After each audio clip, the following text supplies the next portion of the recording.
जैसे ही 2025 शुरू हुआ तो हर एक के मन में कहीं न कहीं, क्योंकि हम मीडिया में बहुत सारे समाचार सुनते हैं, तो समाचार सुनने के वजह से कहीं न कहीं डर था, है भी, था भी और आता ही है।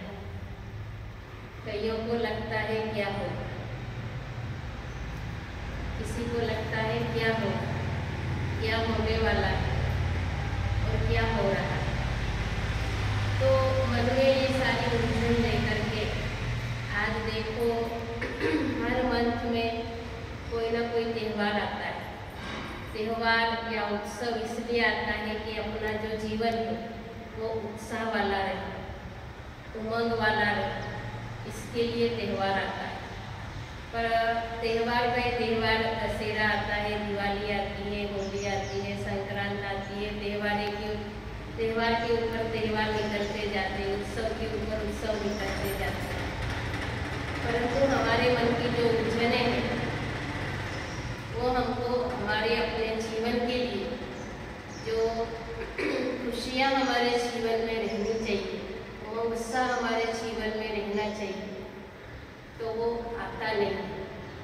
उत्सव आता है, उत्साह नहीं रहता है, उत्सव चला जाता है, वो उत्साह नहीं आता है। और उत्सव इसलिए आता है कि हमारे लिए खुशियाँ लेके आए, ऐसी बात है ना, लेकिन ऐसा नहीं होता है। तो आज शायद आपने गीत के ऊपर गौर नहीं किया, पर दिन प्रतिदिन हम लोग दीपक जलाते हैं, दिया जलाते हैं। दिया इसलिए जलाते हैं कि वो शुभ है। हम कभी भी बिना दिया जलाए अपन रहते हैं, सुबह शाम दीपक जलाते हैं। तो दीपक का अर्थ होता है कि दिया जलाया, माना हमारे जो घर है उस घर के अंदर उजाला प्रकाश आना चाहिए। तो वो जो प्रकाश है वो किसका? ज्ञान का प्रकाश। और जैसे ही ज्ञान का प्रकाश आता है तो उस प्रकाश के साथ नई शक्तियाँ, नए विचार, ये सब आना चाहिए। पर वैसा नहीं होता है। हम एक फॉर्मेलिटी पूरी करने के हिसाब से वो कर लेते हैं, परंतु हमको फॉर्मेलिटी पूरा नहीं करना है, वो हमारे जीवन के साथ ताल्लुकात है। दीपक एक स्थूल दीपक भी, परंतु एक दीपक मैं भी एक चैतन्य दीपक। मैं कौन? अपने से आप पूछो, अपने आप से आप पूछो, आप कौन हो? मैं कौन हूँ? क्योंकि आज हम क्या भूल गए,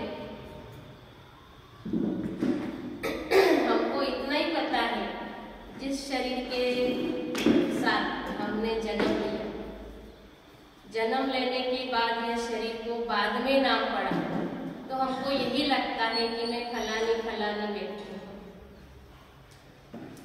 25 साल के बाद हमको कोई ना कोई क्या है डिग्री मिल जाती है, पोजीशन मिल जाता है, तो फिर उसके साथ हम जीते हैं कि मैं फलानी, उसके साथ हम जीते हैं। परंतु अंदर जाकर के आप पूछो कि आप कौन हो, मैं कौन हूँ। हर रोज हम मैं बोलते हैं, मैं बोलते हैं, तो वो मैं कौन हूँ? कोई बार मैं बोलने में सुख है, कोई बार मैं बोलने में दुख है। तो इसके लिए कहा जाता है कि आत्मचिंतन सर्व गुणों की खान है। आत्मचिंतन सर्व गुणों की खान है।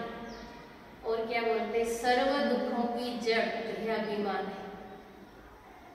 सर्व दुखों की जड़ देहाभिमान है। देहाभिमान का अर्थ होता है जिस शरीर के साथ हमने जन्म लिया, तो इस देह से साथ हम क्या करते हैं? प्रतिदिन कर्म करते हैं, तो इसी के भान में रहते हैं।